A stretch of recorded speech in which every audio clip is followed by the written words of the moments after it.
Hello बच्चों, कैसे हैं आप लोग। उम्मीद करता हूं सभी अच्छे होंगे, स्वस्थ होंगे। आज मैं आप लोगों के लिए लेके आया हूं टॉपिक जिम्नोस्पर्म। बायोलॉजिकल क्लासिफिकेशन का ये टॉपिक है। ये आपको क्लास 7th 8th में आईसीएसई बोर्ड में भी मिलेगा और 9th में एनसीईआरटी एंड 11th में ये टॉपिक आपको देखने को मिलेगा। सारी चीजें बिल्कुल 100% सिमिलर हैं। कुछ एग्जांपल्स और उनके कुछ प्रॉपर्टीज का वेरिएशन भले ही है एनसीईआरटी बुक में या आईसीएसई आईएससी के बुक में 7th 8th ऑनवर्ड जब आप डिस्कस करेंगे, जब देखेंगे, तो आपको इस बात का ध्यान रखना है कि वही सब चीजें जो है वो थोड़ा सा और एडवांस हो जा रहा है। उस टॉपिक में आपको थोड़ी बहुत नई चीजें मिलेंगी, लेकिन इस वीडियो को क्लास 7th का बच्चा, क्लास 8th का बच्चा, क्लास 9th का बच्चा एंड क्लास 11th का बच्चा पढ़ सकता है। नीट के प्रिपरेशन में भी इस वीडियोस को आप आसानी से यूज कर सकते हैं। ठीक है, तो चलिए हम लोग देखते हैं जिम्नोस्पर्म के बारे में। अगर हम जिम्नोस्पर्म की बात करें तो आप सिंपली यहां पे एक चीज देख सकते हैं कि जो वर्ड जिम्नोस्पर्म है वो जिम्नो का मतलब होता है नेकेड, एंड अगर हम स्पर्म की बात करें, तो स्पर्म का मतलब होता है सीड। मतलब ये वो प्लांट हैं जिनके जो सीड है वो नेकेड है, वो फ्रूट के अंदर नहीं है, क्योंकि इसमें ओवरी नहीं होता है। मतलब जिम्नोस्पर्म को हम सिंपली कह सकते हैं they are the ovary less angio, जो ओवरी लेस हम फेनरोगेम्स इजिली कह सकते हैं, एक्सप्लेन कर सकते हैं इसको, राइट। अब हम बात करते हैं टर्म की। तो जो जिम्नोस्पर्म टर्म है वो थियोफ्रास्टस ने दिया था 300 बीसी के आसपास, इन्होंने ये मेंशन किया था। और सबसे अच्छी बात कि आप अगर ध्यान में हो आपको, तो थियोफ्रास्टस को हम फादर ऑफ बॉटनी भी कहते हैं, क्योंकि इन्होंने जो अपनी बुक्स लिखी थी उसमें उन्होंने मैक्सिमम प्लांट्स के बारे में एक्सप्लेन किया था, प्लांट्स की प्रॉपर्टीज के बारे में डिस्कस करी, और उनके बुक का नाम था इंक्वायरी इनटू प्लांट्स।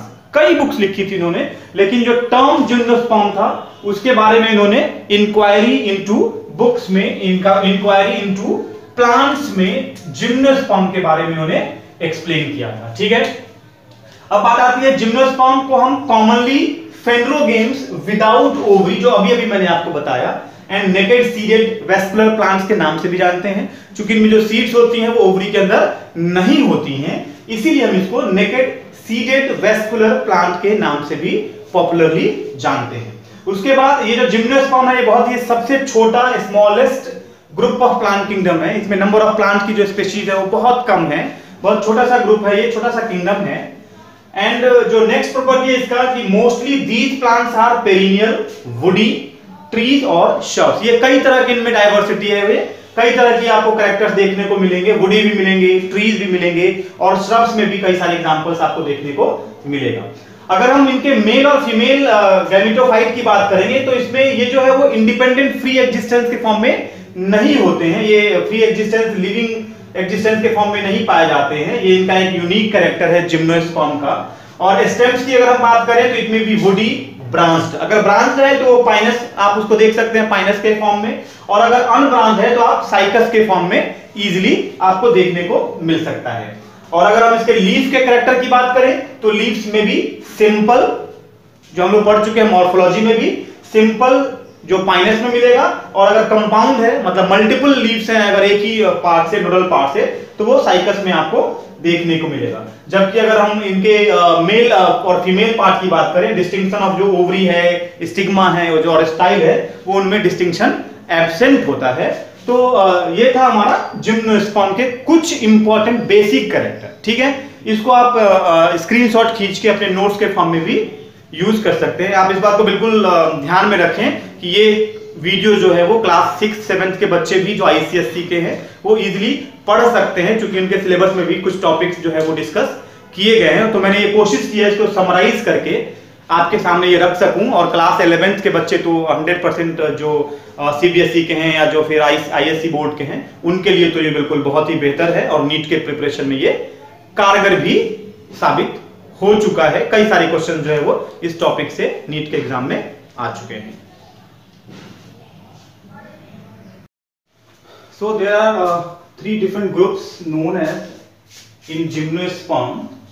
जो पहला है हमारा वो है साइकेनॉप्सिडा, जो एक प्रिमिटिव ग्रुप ऑफ प्लांट्स है जिम्नोस्पर्म का। And they are represented by a very small plants. मतलब जिम्नोस्पर्म के इन तीनों ग्रुप में सबसे कम नंबर ऑफ जो प्लांट्स है वो इसी ग्रुप में है। अब इसके बारे में मैंने यहां मेंशन किया है, the wood is monoxylic, xylem single होते हैं उसके वुड में। Male cones are large with compact arrangement of microsporophylls. हमने आपको पहले ही बताया जो इनके लीव्स हैं इनको हम लोग माइक्रोस्पोरोफिल्स कहते हैं, छोटे होते हैं और ये कॉम्पैक्टली अरेंज्ड होते हैं। जबकि मेगास्पोरोफिल्स की अगर हम बात करें, जो बड़े वाले लीव्स है megasporophylls, they are loosely arranged and does not form cone. जो कोन आप देखते हैं अपने लैब में भी आपने देखा होगा, बायो लैब में आपको एक कोन मिलेगा ड्राइड फॉर्म में। They are the basically the female male cones which have the compactly arranged microsporophylls. फिर अगर हम बात करते हैं सीड की प्रॉपर्टीज की, तो जो सीड्स हैं वो रेडियली सिमेट्रिकल होते हैं। यहां पे एक चीज बड़ा कंफ्यूज करता है आप लोगों को, बच्चों को कई बार उन्होंने पूछा भी मुझसे, सर बाइलेटरल और रेडियल सिमेट्री में डिफरेंस क्या है, इसको आप कैसे समझेंगे। मैं एक छोटा सा स्केच बना के यहां एक्सप्लेन कर दे रहा हूं। अगर आप रेडियल सिमेट्री की बात करते हैं और एक कोई भी एक लिविंग ऑर्गेनिज्म है, इसको अगर आप एक लाइन पास करते हैं सेंटर से होके किसी भी प्लेन में, और ये अगर टू इक्वल हाफ या टू मिरर इमेज प्रोड्यूस करता है, तो they are called radially symmetrical. मैं फिर से बता दे रहा हूं, आप याद रख सकते हैं इस तरह से भी। आर फॉर रेडियस, मतलब एक लाइन जब आप पास करते हैं सेंटर से होके किसी भी प्लेन में, आप एक सर्कल बना लीजिए और एक सेंटर से होके किसी भी प्लेन में पास करिए, तो हर जगह it gives a two equal half. It means such organisms are called radially symmetrical. और अगर किसी एक प्लेन में अगर आप लाइन पास करते हैं, जैसे ये किसी भी एक प्लेन में, तो ये टू इक्वल हाफ दे रहा है, मिरर इमेज फॉर्म कर रहा है, तो they are called bilateral symmetry. ये टॉपिक आप एनिमल किंगडम में भी डिस्कस करेंगे। हम लोग जो है मैमेलियंस आर बाइलेटरली सिमेट्रिकल। जैसे अगर एक लाइन हम पास करते हैं तो you will give the two equal half mirror image, that's why they are bilaterally symmetrical. अब अगर हम इनके सीड्स की बात करें तो दे आर रेडियली सिमेट्रिकल। ये नीट के एग्जाम में आया भी है 2019 में, और इसके एग्जांपल्स हैं साइकेडॉप्सिरा के, साइकस हो गया, ज़ैमिया हो गया, ये सभी ये प्लांट्स हैं जो इस ग्रुप के एग्जांपल हैं। नेक्स्ट है हमारा कोनिफेरोप्सिडा, कॉनिफर प्लांट्स। आपने सुना होगा, क्लास 9 में पढ़ाया गया है, ये 9th में भी काम आएगा आपके, 11th में भी काम आएगा। और इसमें क्या है, it includes a larger dominant plants, मतलब कंपैरेटिवली साइकेडॉप्सिडा से ज्यादा प्लांट्स हैं इसमें और डोमिनेंट है। वुड इज पॉलीजाइलिक, इसमें कई सारे जाइलम हैं, इसको हम लोग पिनोजाइलिक भी कहते हैं। And seeds are bilaterally symmetrical. देखिए फिर से वो वर्ड आ गया कि इसमें सीड्स में अगर आप एक लाइन से अगर पास करते हैं किसी भी एक लाइन से, ठीक है, तो वो टू इक्वल हाफ देगा, उसकी सिमेट्री जो होगी वो एक ही किसी प्लेन में सिमेट्रिकल शो करेगी। तो that's why the seeds are bilaterally symmetrical. और जो स्पोरोफिल्स हैं ये कोन फॉर्म करता है। एग्जांपल है पाइनस, गिंको एंड टॉक्सस। ये वही टॉक्सस प्लांट है जिससे एक केमिकल और मेडिसिन टैक्सोल बनाया जाता है, विच is a cancerous, anti cancerous medicine, which is a anti cancerous chemical that is useful in cancer. ठीक है, फिर हम बात करते हैं थर्ड ग्रुप की, नेटॉप्सिडा। नेटॉप्सिडा भी कहते हैं, ये थर्ड ग्रुप है जिम्नोस्पर्म का। It include advance group of plant. मतलब क्या है इसका?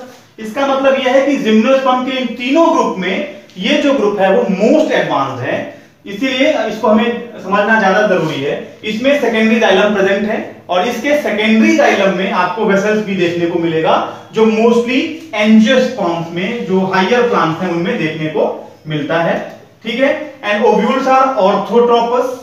ठीक है, ओव्यूल का क्लासिफिकेशन है, ये आप पढ़ेंगे आगे के वीडियोस में। Orthotropous ovule, anatropous ovule. तो जो मोस्ट एंजियोस्पर्म्स हैं उसमें ओव्यूल जो होता है वो एनाट्रोपस होता है। और एनाट्रोपस का मतलब हो गया कि जो हमारा माइक्रोपाइलर एंड है और जो आपका एग सेल है और चलाजल एंड है वो सिर्फ एक ही प्लेन में है, and that's why they are called anatropous ovule.